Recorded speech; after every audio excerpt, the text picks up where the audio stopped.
Tēnā koutou katoa, ngā mihi nui, ngā mihi maioha, ngā mihi aroha ki a koutou. He mihi nui ki a koutou ki ngā mana whenua o te rohe nei e iwi a ono. Ngāti kuata, ngāti kuia, ngāti tama, te ati awa, ngāti rāroa, ngāti tō rangatira. Tēnā koutou, tēnā koutou, tēnā koutou. Ko wai au. Ko Lisa Lawrence tōku ingoa. Ko Taki Temu te waka. Ko Ngāti Kahungunu tōku iwi. Ko Ngāti Ruapani tōku hapu. Ko te wairo hupupu hongenge mātangiro tōku awa.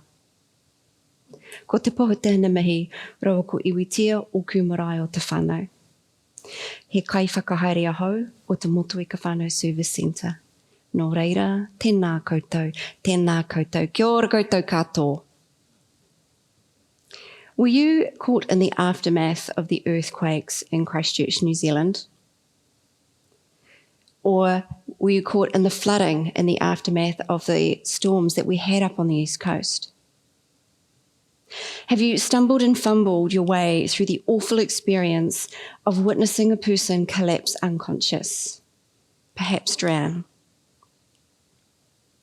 Or you might have experienced the chaos and the danger and the sensory overload of multi-vehicle car accidents.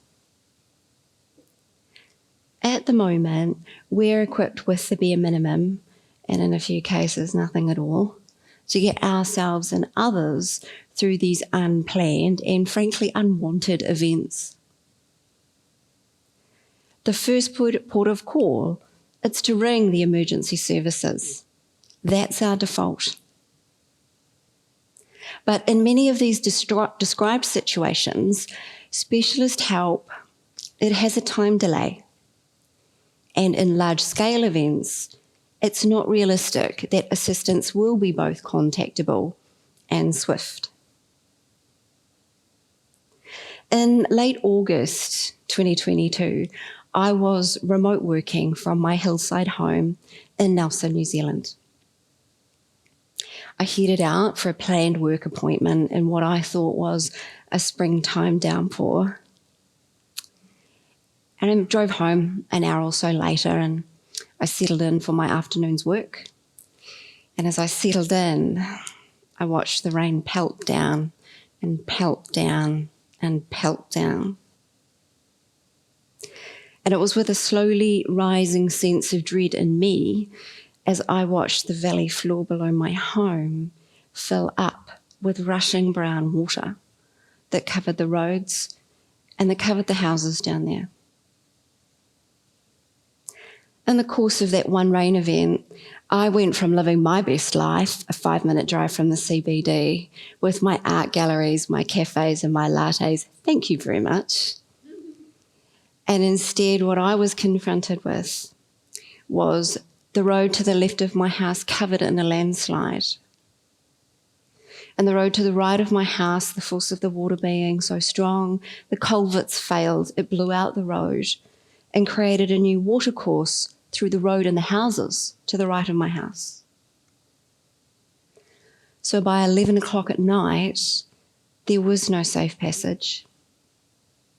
And I also couldn't be sure if it was safer for me to stay put or if I needed to be risking leaving on foot on my own into either of those terrains. So what I propose is a radical readjustment of how we approach community resilience. If we were to equip skills into our community, if we were to give ourselves a dedicated opportunity to learn the skills, to be there for ourselves, we could instill community resilience in the people that reside there.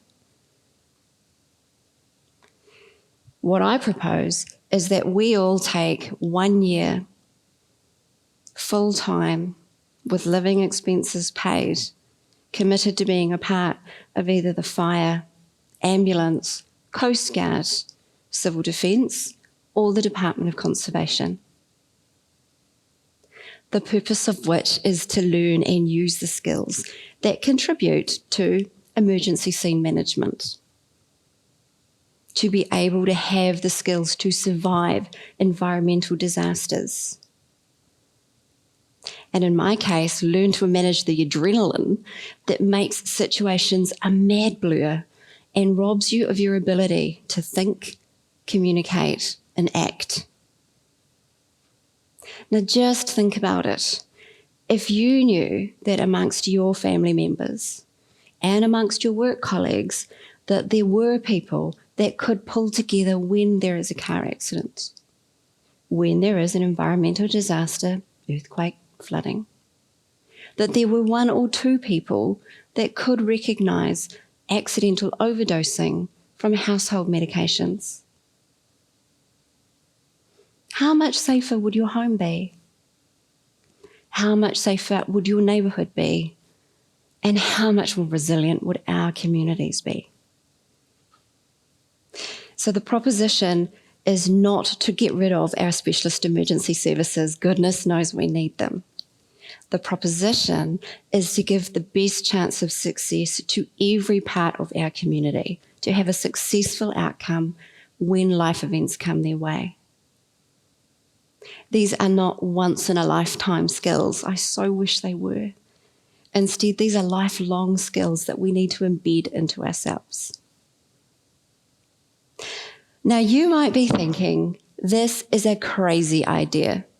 How could anything like 1 year, full-time, living expenses paid ever happen in the 21st century in a free and democratic country? Well, variations of this, they're already in play, and they have been for decades in Northern Europe. Switzerland, Finland, Austria, Germany, they already observe a version of this. And in 2017, when they canvassed 2 of those countries through referendum as to whether they still wanted this, the referendum results overwhelmingly at 70% showed that those countries found value and retained their civil service. Now, if we were to look at, say, Austria, in Austria, people commit to a 9-month stint of civil service. And when they do this, in any 1 year, there are over 14,000 people learning skills and giving that back into their communities. Of those people, about 40% go into the rescue services, so that's the fire and ambulance. There's about 30% in social assistance and disability support. And about 10% they move into the elder care space. They have some of their civil service people who are dedicated to disaster control, to civil defence. They work with those who are former refugees that now reside in that country. They work in hospitals, kindergartens, youth services, and environmental protection. People undertake the civil service between the ages of 19 and 34, and when they do, their existing employment is protected. They receive a basic salary, there is a food allowance, and training and accommodation where required. So it's safe to say that most communities in Austria have got a huge amount of resource that they can pull on and mobilise with no internal structure to it when needed. And speaking of which, in 2021, Europe experienced massive flooding of a devastating level, and sadly dozens of people were killed in those floods.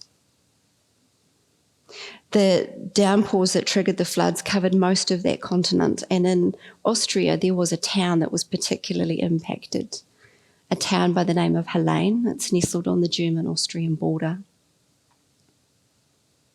In the town of Helene, there was a couple that had moved there from northern Turkey.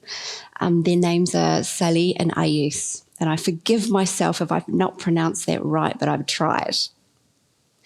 Now, Salih and Ayes, when they moved there, they set up in their hometown, their new hometown of Helene, and they established a family business there, a restaurant, family restaurant.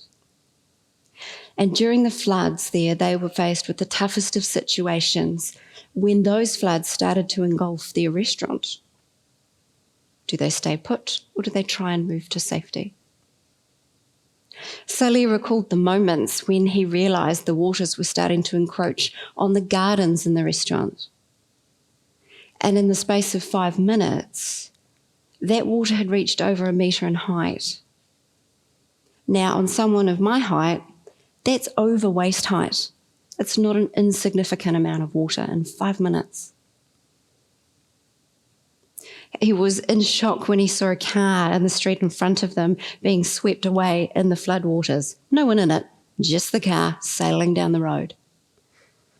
He turned to his wife and he said, "Hey, look, we have to leave." She was in shock. She couldn't move. She couldn't speak. He rang the fire department. He rang the police. No one came to their aid. No one could. Such was the overwhelm of the infrastructure. So in Sally's words, we had to make a decision. We needed to move through the water to safety or we would drown. So Sally and his wife, they got into the water together to make their way to safety across the street.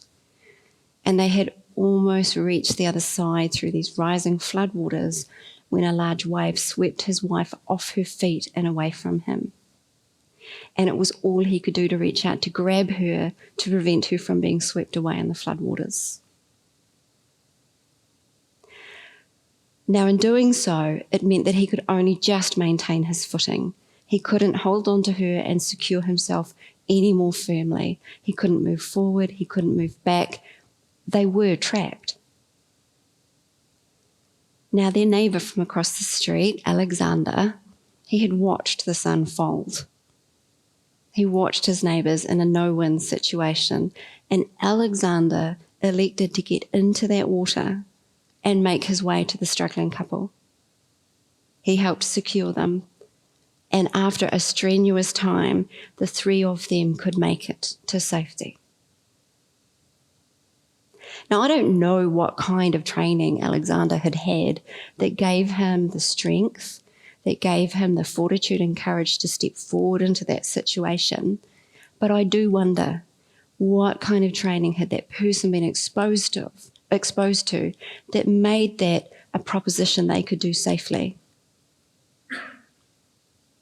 Some people might hesitate to support such an idea. 9 months, is that really long enough for skill acquisition, consolidation, in any form of competency? Yeah, it's a good point. In Switzerland, they dedicate 33 weeks with an ongoing annual training that's a refresher. And in Finland, they dedicate nearly 50 weeks, so that's close to a year for their civil service. Other people might hesitate and think about this notion of the logistics of every person undertaking civil service for a year. It's a pretty broad proposition. If we opened the scheme for the first 15 years for all people between the ages of 19 and 55, we could create the volume of community upskill without pulling from any one particular age bracket. By year 12, we would have a firmer idea about where the best age bracket is for our country and then elect to refine it down. We've already got some indicators from some parts of our community that they could be quite interested in this form of civil service, and that's in the form of the Student Army. You would have heard of them. They're an organised, dedicated network of young people, and they pull together after large events and they offer unskilled short-term assistance, like the Christchurch earthquakes and like the recent flooding we had here in Nelson. And I'm very grateful for what they did for my community. As you can see, the view had changed a week later. I wasn't looking at water. I was looking at young people who said, "I will help," and they did. Now, we could already refine it down to our young people, but I do believe that there may be a cohort of people that could be considered ready for, say, a midlife crisis, who would love a 1-year change of direction that doesn't impact existing employment. I might be a little bit in love with my own idea, and that's okay. Now, for the business-minded, the financially savvy people that are totting up the figures of this absolute notion that I've got of 1 year living expenses paid. Yep, in this country, it costs $49,200 to meet the living wage. So it's not a small amount. And for 10,000 people, that would be around 425 million. Yeah, that sounds daunting, right? Just hear me out. This doesn't need to be funded through any further taxation. We could be bringing this through by looking at the existing Crown budget and looking where funds could be reallocated. I mean, do any of us actually believe current government have got it right? Come on. So when we look at our prison muster, and that is people who are imprisoned, we have 8,000 people in that particular situation in this country. It's down from a high of about 11,000 people not too many years ago. This is at a cost of $90,000 per person per year. It's just over $1 billion a year we set aside for our custodial services. Now, despite anecdotal claims that that crime rates are rising, we will hear that in the media. They are, in fact, overall falling. And as our prison population continues to change and reduce, so too will our requirement for the operating and infrastructure costs. And I think that it's also worth noting that right now we have 1,000 vacancies in corrections. This is an unplanned underspend that could also be considered for reallocation. We do not need to further tax to fund the constructive ideas that contribute to community resilience and whānau development. So when I think back to that surreal Wednesday afternoon, when I watched my neighbourhood look something more like an apocalyptic version of Venice, Italy, than sunny Nelson of the South Pacific, I've come to realise that community resilience, it can't be found in a phone call. I'm not going to be able to Google it. Community resilience, it's an inside job. It's inside you and it's inside me. And that's the core aspect of this proposition that I value, is returning strength back to individuals so that we are there for one another when needed, and that we can trust that help is actually in the next house away. It's not a phone call away. Now, I hope that I've left you not thinking, should we do this? I hope that I've left you thinking, how can we do this? Nō reira, tēnā koutou, tēnā koutou, tēnā rā koutou katoa.